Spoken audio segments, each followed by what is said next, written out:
The Bible is not just a bunch of rules about religion. The Bible is a collection of supernatural events. These men claim that Jesus healed the sick. And in their accounts, they gave us details of the sick that were healed. And they didn't report it by the side. It is out there in public domain. They claim that Jesus walked on the water and they were there with him. In fact, Peter was there. It's not just that Peter saw Jesus walk on the water. He said, Master, if you are the one, bid me to come. Jesus said, come. And Peter himself walked on the water. And he began to sink. Jesus grabbed him and said, why did you die? And held him, and two of them walked on the water. Peter said, I was there. We saw the supernatural events. We were eyewitnesses of these events. They claim that Jesus turned water to wine. Oh yeah? Then he died. That's the climax of it. He died. He was buried. And on the third day, he rose triumphantly. I thought somebody would shout glory here. I thought somebody would shout glory here. He rose on the third day. Kabadaya. And the resurrection of Jesus is the climax of evidence. Climax of evidence. All over Israel, they knew that Jesus died.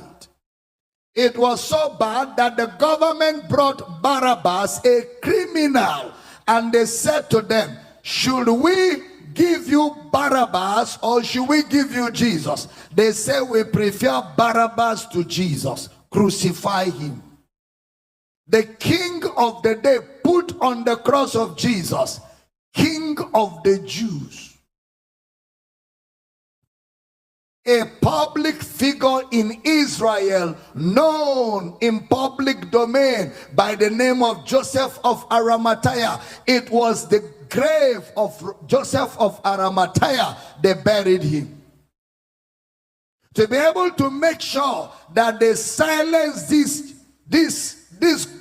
you know, they call Jesus a sect leader.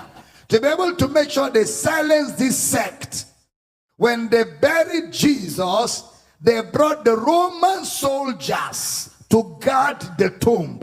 They were there when they put him in the grave.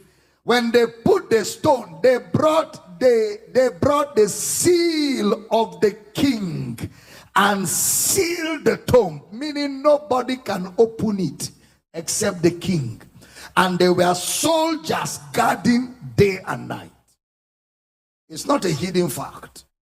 But on the third day, Hibadaya, on the third day, Zekoladaba, the napkin they use in covering his body, he folded it the way Jewish people used to fold their napkin when they finish eating.